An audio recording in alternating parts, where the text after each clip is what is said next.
شروع اللہ کے نام سے جو سب پر مہربان ہے، بہت مہربان ہے۔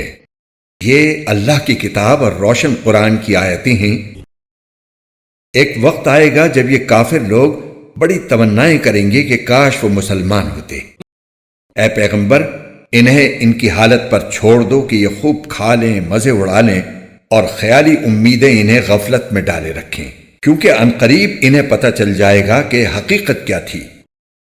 اور ہم نے جس کسی بستی کو ہلاک کیا تھا اس کے لیے ایک معین وقت لکھا ہوا تھا۔ کوئی قوم اپنے معین وقت سے نہ پہلے ہلاک ہوتی ہے اور نہ اس سے آگے جا سکتی ہے۔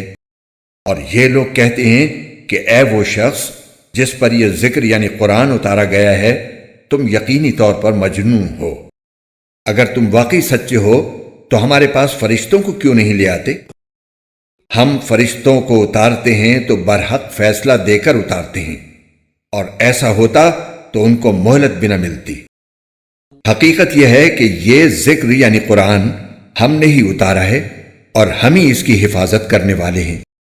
اور اے پیغمبر، ہم تم سے پہلے بھی پچھلی قوموں کے مختلف گروہوں میں اپنے پیغمبر بھیج چکے ہیں، اور ان کے پاس کوئی رسول ایسا نہیں آتا تھا جس کا وہ مذاق نہ اڑاتے ہوں۔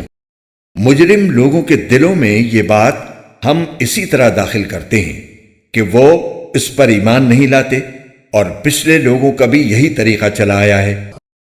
اور اگر بالفرض ہم ان کے لیے آسمان کا کوئی دروازہ کھول دیں اور وہ دن کی روشنی میں اس پر چڑھنے بھی چلے جائیں، تب بھی یہی کہیں گے کہ ہماری نظر بندی کر دی گئی ہے، بلکہ ہم لوگ جادو کے اثر میں آئے ہوئے ہیں۔ قرآن کے خوبصورت اور ایمان افروز اردو اور ہندی ترجمہ و تفسیر کے ویڈیوز کو دیکھنے کے لیے ہمارے چینل بیوٹیفل قرآن کے بھی کو لائک، سبسکرائب اور شیئر کیجیے۔